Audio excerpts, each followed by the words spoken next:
You want the truth, the whole truth, and nothing but the truth about sports in the state of Michigan? You've got the truth, all right. Can you handle the truth? Find out right now on the Michigan Sports Truth Podcast, the show that detects and provides truth, research, and statistics about the Tigers, Lions, Red Wings, Pistons, Wolverines, and Spartans. Subscribe to its YouTube channel at the Michigan Sports Truth Podcast and listen to it in audio form wherever you get your podcasts. Follow it on X, Instagram, Threads, and TikTok at Michigan_Truth, and like its Facebook page. Also check out our website, the Michigan Sports Truth Podcast.code80x.me, and donate to the Michigan Sports Truth Podcast for Autism on GoFundMe, and know the truth.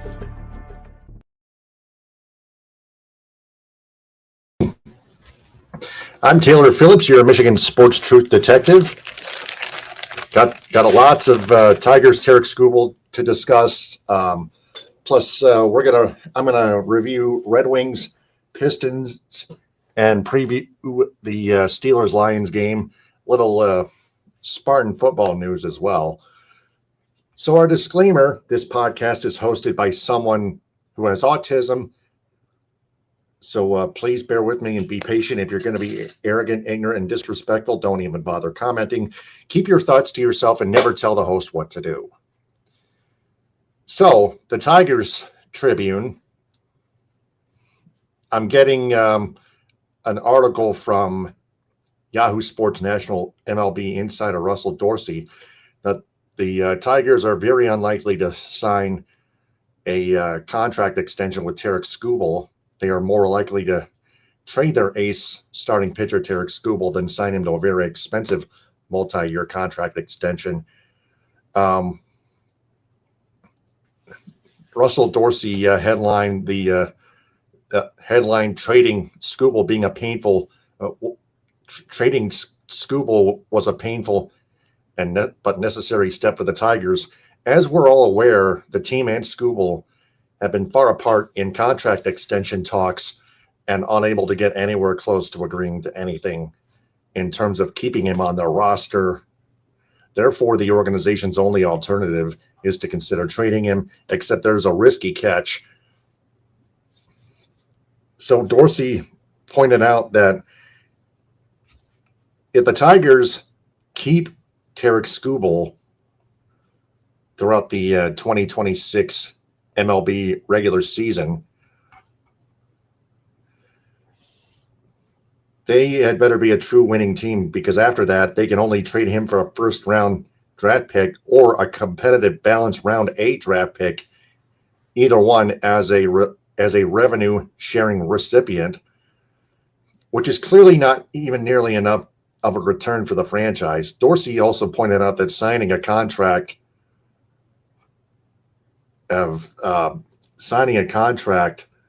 extension doesn't make much sense from a business perspective. And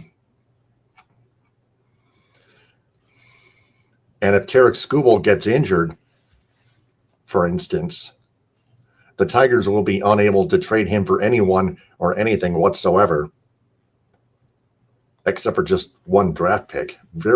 A very minimal return, which is not even nearly enough.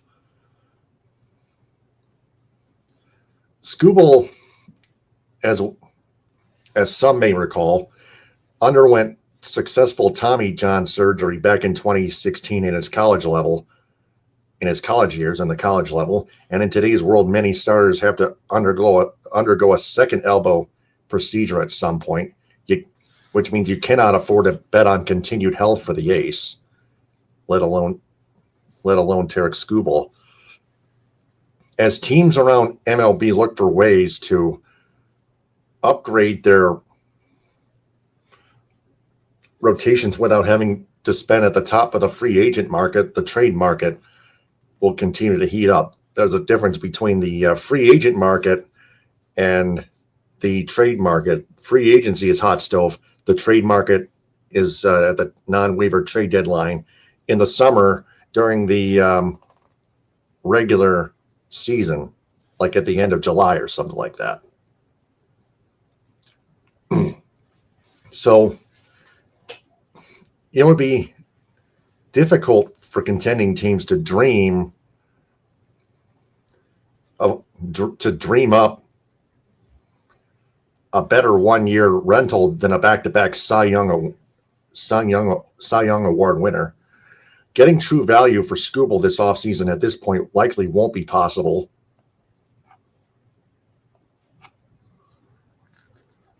But the Tigers don't have much time either. That puts the Tigers organization in a very difficult position.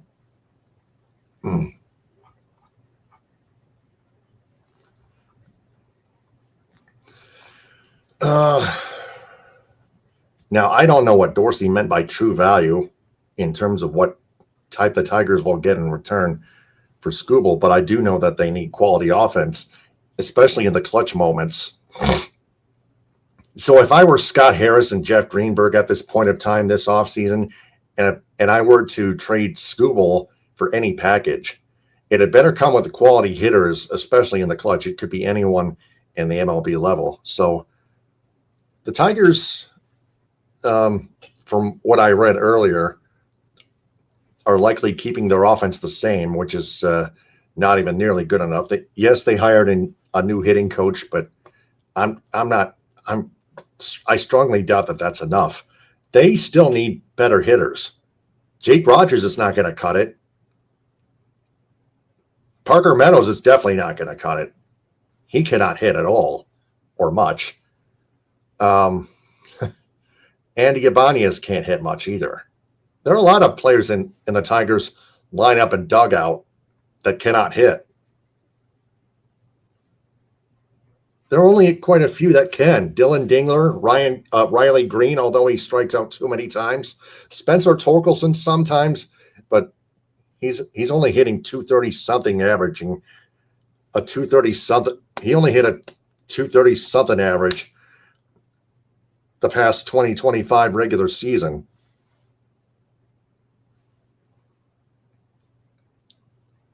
Also, you got Matt Beerling. He has not hit much.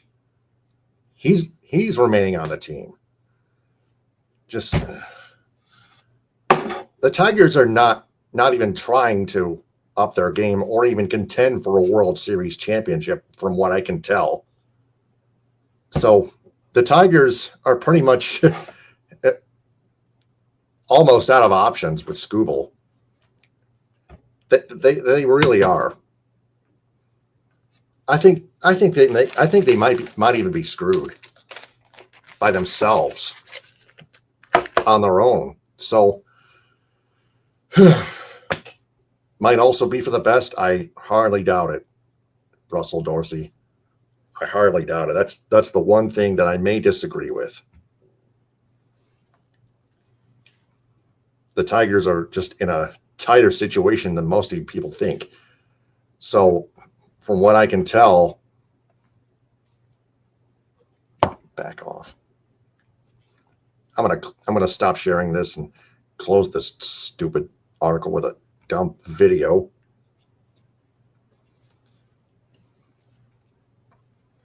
So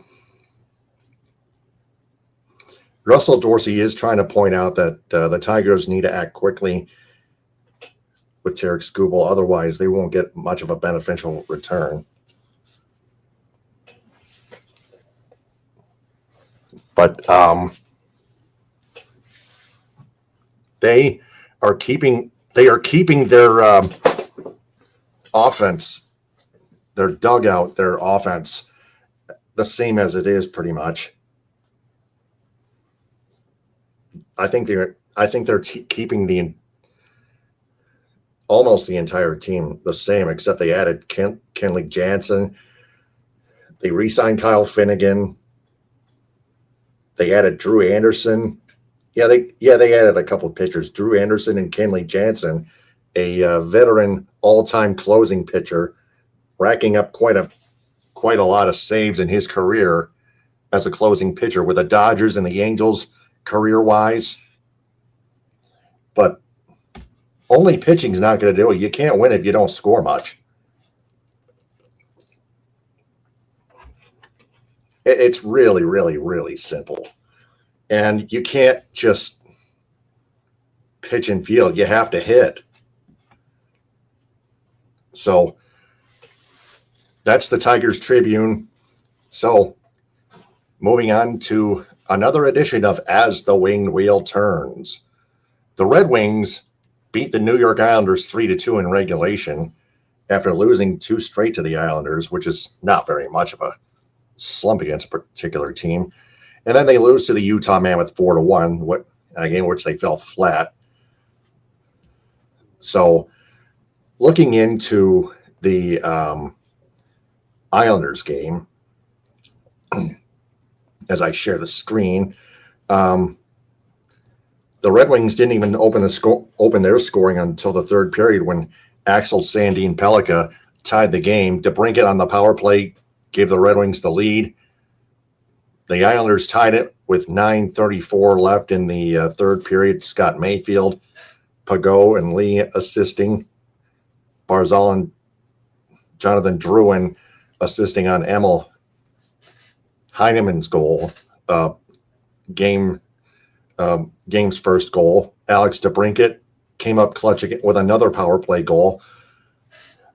Sider and Raymond both assisting on both DeBrincat's goals each.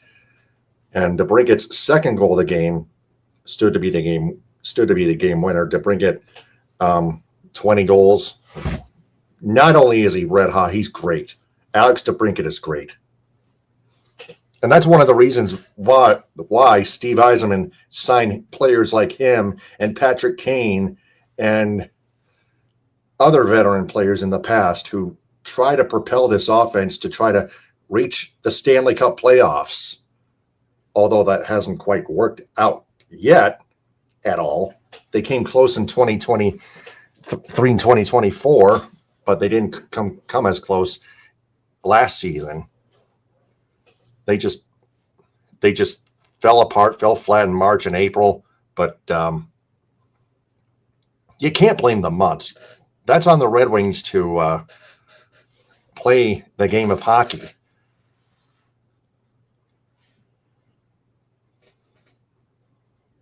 That's just any fan would visualize, unlike me.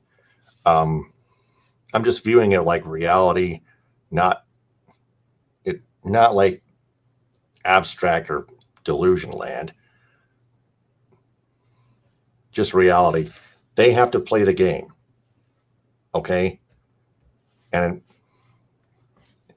they just, yeah, they have done well in December. They have 13 points in the last 9 games. I'd say that's quite a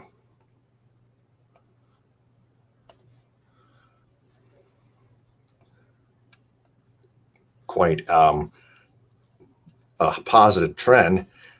Although this was an ugly loss to the Utah Mammoth 4-1. Emmett Finney from John Leonard, he got his first NHL point. This is on the power play. Clayton Keller, a goal and an assist. This is a former Arizona Coyotes team, in case you don't know, in case you haven't followed along at all. The Red Wings just didn't refuel and prepare enough in a timely fashion when scheduled to play back-to-back games. And that's what you have to do. You have to rest up, refuel up, and prepare properly in order to play a 60-minute game every now and then. This is the NHL. This is a no-excuse league. The professional level in any sport is 0 excuses. No excuses whatsoever. But thus far, the Red Wings still first place, just barely in the scrambled / not so Atlantic division. 41 points. The Panthers and Canadiens 40 points. The Bruins 40 points. The Carolina Hurricanes in the Metro 47 points. The Avs 55. Holy cow! Stars 51. Wild 47.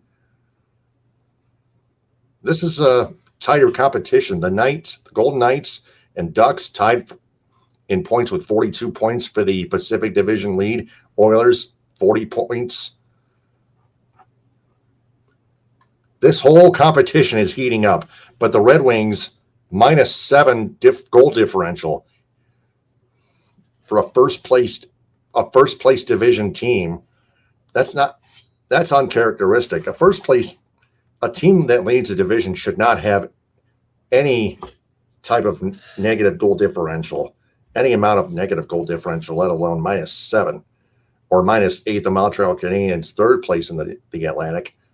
How the frick is that possible? I mean, seriously, it's still not good. It's still not good enough.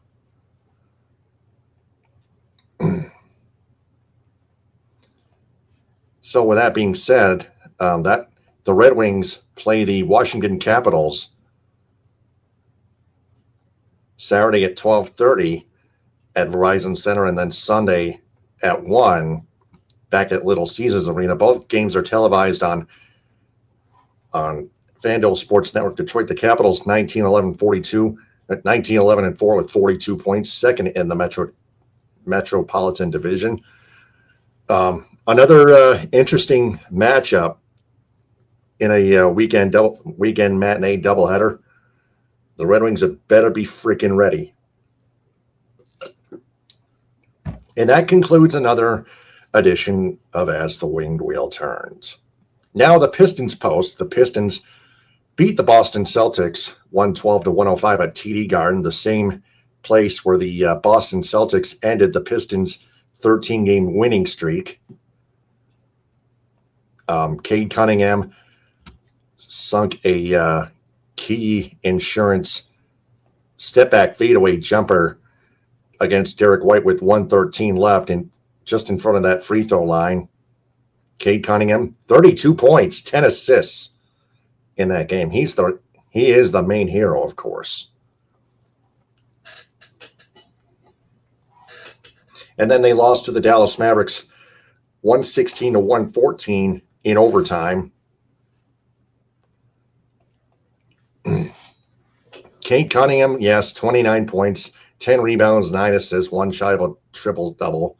But this leads to the Devil's Advocate segment. The referees did not force the Pistons to shoot 18.2% from behind the three-point line. Okay? 18.2% shooting from three-point range. That is beyond freaking terrible. The Pistons are way better than that. Duncan Robinson is way better than that. Over 5 from three-point range. That's not Duncan Robinson at all. It really isn't.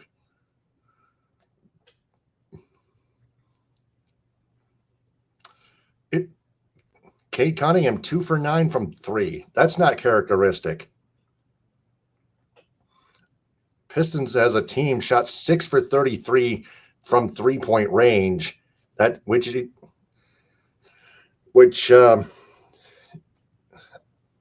mathematizes to an 18.2 percentage of shooting from three-point range.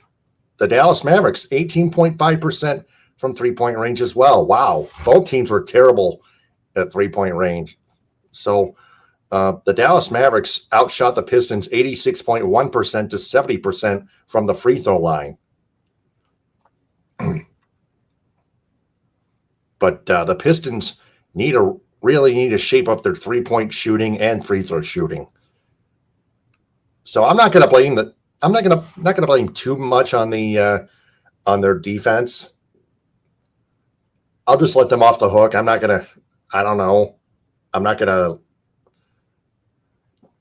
give too much insight on how well or bad how their defense fared against Dallas. Dallas came into that game last night 10-17. The Pistons still 21-6 in the East, best in the East. Oklahoma City Thunder 25-2. Thunder lead the Timberwolves 51-48 at halftime right now on Prime Video, Amazon Prime Video. The Thunder are 25-2, and if they win, they'll improve to 26-2. That is beyond incredible. So I still think the Thunder are favorites to win back-to-back NBA championship rings. Pistons might win at least a playoff round or two. They may even reach the NBA Finals if they play good enough in the playoffs. We all know how that one goes. So the Pistons host the Charlotte Hornets 9-18 Saturday at 7:30 on FanDuel Sports Network Detroit. The Pistons had better beat the Hornets. They better shoot a lot better than they did, especially from three against the Mavericks. So that's the Pistons post. Now the Lions lowdown game preview. The Pittsburgh Steelers and the Lions, Sunday at 4:25 on CBS. So wanted to share an article from Justin Rogers of the Detroit Football Network. Yeah, beat it, will you?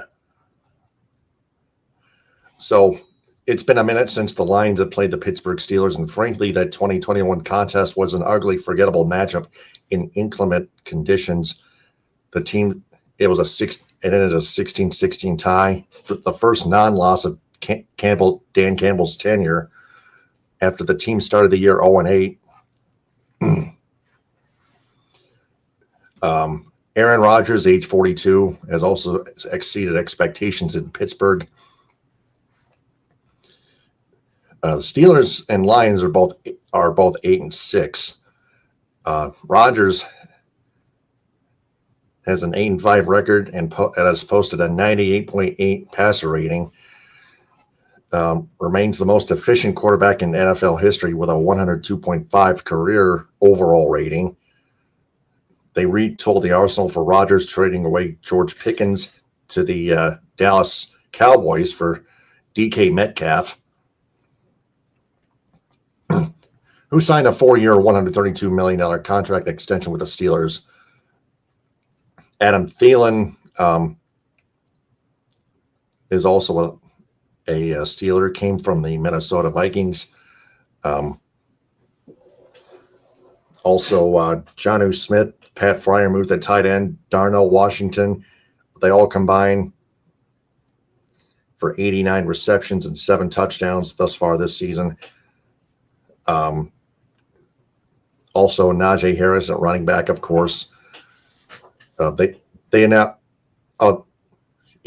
him walk in free agency, and handing the reins to former undrafted free agent Jalen Warren with 685 rushing yards, 4 per carry. It's not very good, of course. Unlike 2015, Kenneth Gainwell, a backup, signed away from the Philadelphia Eagles, 53 catches thus far. Right tackle Troy Fautanu, left tackle Broderick Jones on the offensive line. Broderick Jones, a neck injury, so he's out. Fautanu is back after missing all of his rookie year a season ago. Fautanu is getting his first reps in his in his sophomore season.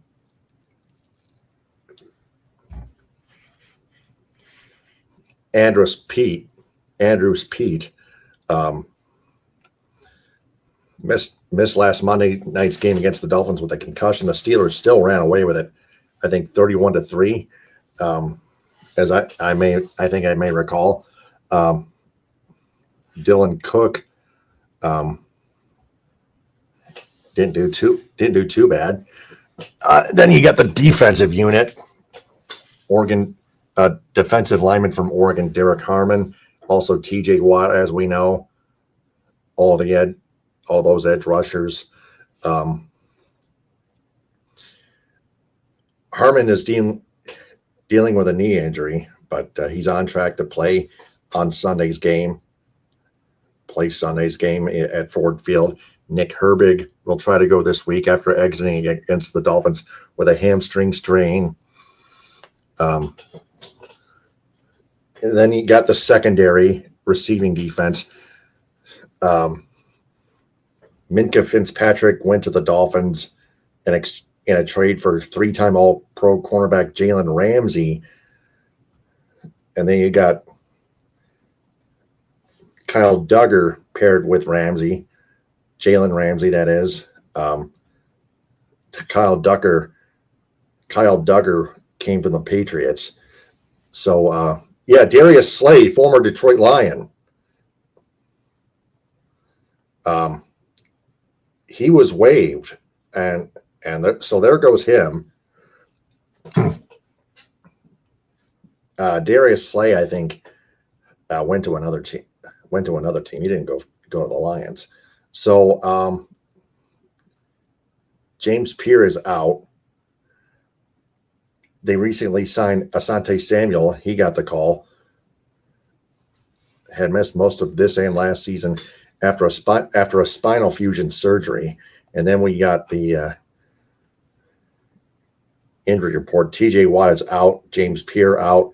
Nick Herbig is doubtful. He might not play.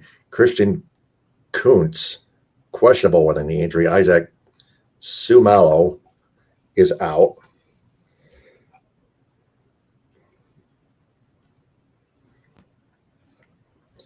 And the injury report for the Lions, of course, we'll get to in a second, in just a minute. Pittsburgh Steelers right here. They have a lot of players on the IR as well. 1, 2, 3, 4, 5, 6, 7, 8, 9, 10, 11, 12 players on the IR, including safety Miles Killebrew. Jacob Slade, Donald Parham Jr., Dante Kent, Calvin Anderson at offensive tackle, Daniel Equale, Deshaun Elliott, Max Sharping, Isaiah Loudermilk, Skylar Thompson, Dean Lowry, Jacob Slade, and the players are just three players that are only out for Sunday's game: James Pierre, TJ Watt, and Isaac Sumalo. He's on Sumalo. That's pretty much it. And now the Lions injury report. Safety Kirby Joseph continues to be out. Giovanni and Manu both out with a knee injury. Let me get a comment here. Just spam, I guess. We'll ignore that. Anyway, Joseph and Manu were both out with knee injuries. Offensive guard Christian Mahogany is questionable with a fibula. Defensive back Amik Robertson is also questionable.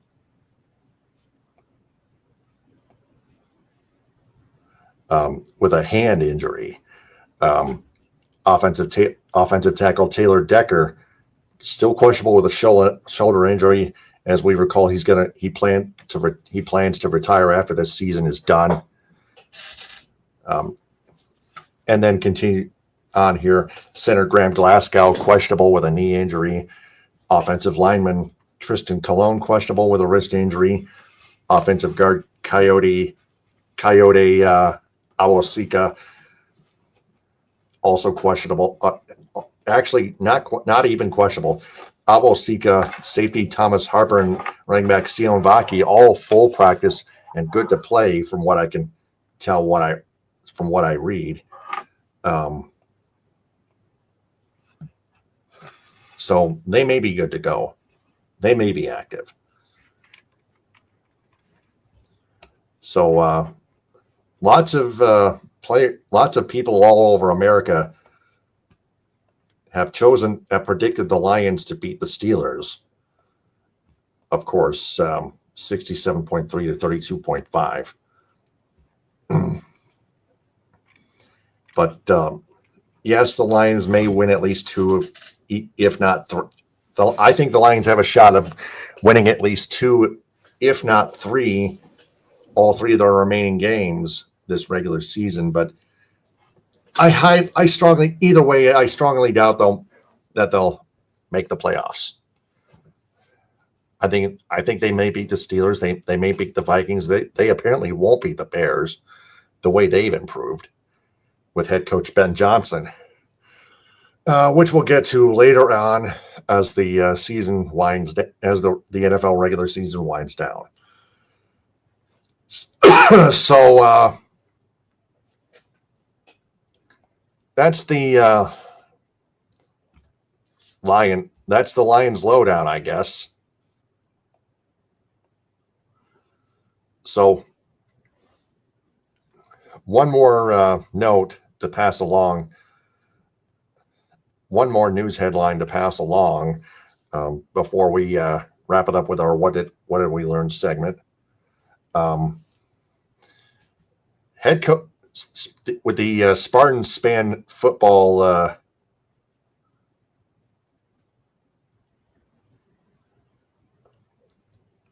Spartan Span football edition news. I got distracted by the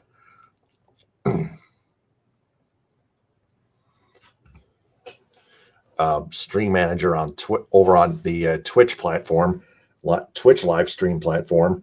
But the Spartan Span football edition news headline: new head coach Pat Fitzgerald is expected to hire LeVar Woods, a former Iowa player and longtime assistant coach for the Iowa Hawkeyes, as a new assistant head coach, who appears to be one of the top coaches on special teams. So just a lookout, just a brief be on the lookout headline for the Michigan State football program. New head coach Pat Fitzgerald reestablishing a new college football program for the Spartans. We'll see how that one goes. And that is everything. Now, what did we learn? The Tigers need to do what's best for themselves and Tarik Skubal, even if they fail to sign him to a multi-year contract extension, which is very likely. The Red Wings and Pistons need to stop taking bottom-feeding teams for granted and stop blaming officiating, of course. But that's just all they ever keep doing constantly. And then the Lions are only gasping for air. The Lions are only gasping for air. Like I pointed out before, they may only have a shot to win two out of all three of their remaining games, the Steelers, Vikings, and Bears, the rest of this regular season. I strongly doubt that they'll get any playoff help whatsoever, because the Bears keep winning. And I think the Bears will win on week 18 against the Lions. Of course, the Lions, they have a injury-riddled yet not very well coached defensive unit, led by current defensive coordinator Kelvin Shepard. Thank you very much. So that's everything we've learned, and that concludes this episode. That concludes this episode of the Michigan Sports Truth Podcast. I'm Taylor Phillips. Subscribe to its YouTube channel at the Michigan Sports Truth Podcast. Like its videos. Turn on all notifications on the bell icon.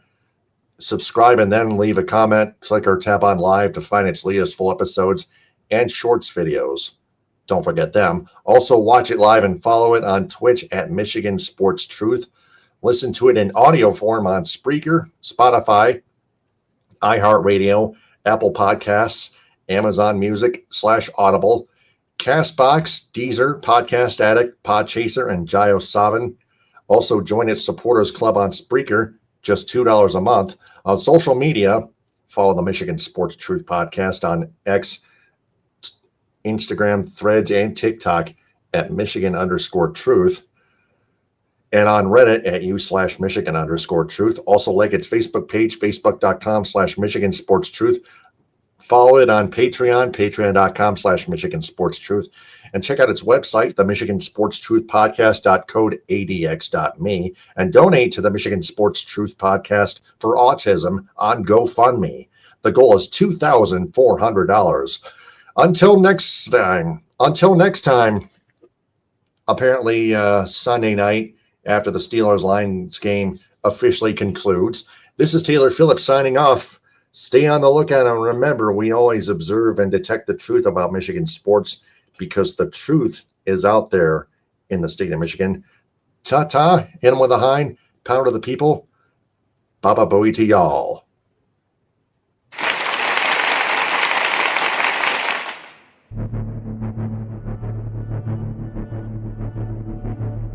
High-speed internet service provided by Cherry Capital Communications in Elk Rapids. Visual wardrobe prompts provided by Creative Embroidery of Cadillac. Statewide business endorsements go to Fox Motors, Cops and Donuts, Grand Traverse Pie Company, J&H Family Stores, Positive Chimney and Fireplace, Farm Bureau Insurance, Michigan's Adventure, Alpine Chocolate House in Manistee, Boyne City, Gaylord, Plymouth, and Sault Ste. Marie, Hudsonville Ice Cream, Grandpa's Mini Donuts, Rally House, Michigan, and Rally House, Detroit, Tom's Food Markets, Beacon and Bridge, Fago Soda, Detroit Wing Company, Simply Delightful, JR's All-Star Haircuts for Men, Tropical Touch Spa, Main Street Rocks, G's Pizzeria, Westco, 7 Brew Coffee, Gardner White Furniture, and BC Pizza.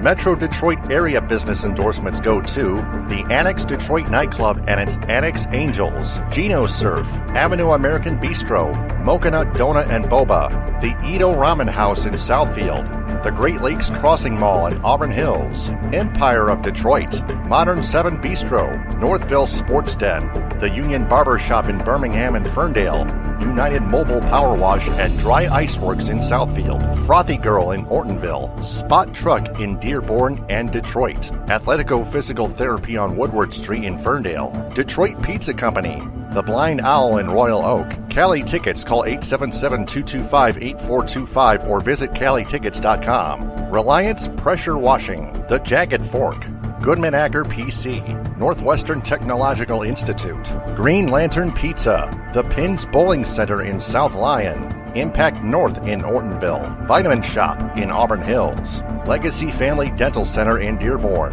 350 Terrace, and Hodges Subaru. Local business endorsements go to Cherry Capital Communications in Elk Rapids, the Silver Dollar Pub and Grill in Roscommon, Toy Town of Cadillac and Reed City, the Landing Zone in Gaylord, the VI Grill in Suttons Bay, West Michigan Massage Therapist Emmeline. Visit zenwim.com. The B4 Foundation in Ithaca, Wexford Community Credit Union in Cadillac and Lake City, Jay's Sporting Goods in Gaylord and Clare, The Front Porch in Suttons Bay, Trout Town Tavern and Eatery in Kalkaska, the El Cilantro Taco Shop in Petoskey, Bay Mills Resort and Casino in Brindley, Fuel Up Nutrition in Clare, JNS Hamburg in Traverse City and Kingsley, United Food Service Solutions in Grand Ledge, Friendly Foodies in Alpena, the Asian Buffet in Cadillac and Traverse City, Luddington Meat Company, McBain Hardware, Bandry Home Furnishings in Cadillac, Houghton Lake, Big Rapids, and Traverse City, Pearl's New Orleans Kitchen in Elk Rapids, Rogers Food Center in Lake City, Everett, and Reed City, Herman Hiss and Company in Bay City, Fletcher's Pub and Texas Corners in Kalamazoo, the Michigan Theater of Jackson, Hooters in Saginaw, Anna's House in Grand Rapids, Coffee Beanery in Flushing, Merritt Speedway, Northport Pub and Grill, Northern Logistics, and Spicer's Boat City in Houghton Lake. Traverse City business endorsements go to TC Man Cave, K1 Speed, Play It Again Sports, Erica Nita of Traverse City Real Estate, Yen Yoga and Fitness inside the Delamar Resort on Front Street, Firefly Kitchen and Bars, Traverse City Fun Running, Margarita's Grill, Well-Being with Catherine Palms, Traverse City Comfort Advisor by Comfort Center, Bayview Flooring, North Coast Golf Shop, Dockside Market, Anna Fine Foods, and Team Bob's Heating, Cooling, and Plumbing. Cadillac business endorsements go to Cadillac Grill, Cadillac Nutrition, Cadillac Horizon Books, Creative Embroidery, Michigan Coffee Company, Pro Quality Cleaners, Raven Social, Wildflower Bakery, Northern Star Event Rentals, Primo's Barbecue, Wexford Jewelers, Evolve Yoga and Fitness, Chunky Bear Coffee Roasters, The Truck Stop, Cadillac Lofts Apartments, Bigelow Supply, The Food Mafia's Let's Roll With It Rolled Ice Cream, Evergreen Resort with Curly's Bar and Grill, Cheese Tanning Salon, The Pine Sports Bar and Bowling Center, Pizza Plus, Chico's Taco House, Baldwin Family Healthcare, Blue Heron Cafe, The House of Hunan, Wexford Senior Care Center, Max Swings Indoor Golf, Viner's Pizza, Caberfate Peaks, the Cadillac Party Lounge, and the Sweet Shop. Lake City business endorsements go to Cuts by Melanie, the LC Tap House, Hutchinson Septic and Excavating, To the Moon Bakery, Northern Auto Lab, Hammer's Pub and Grub, Shoreline Cafe, Rustic Hog Barbecue, Pancho Villa Mexican Grill, the AL Trading Post, and the Misaki Golf Club Golf Course.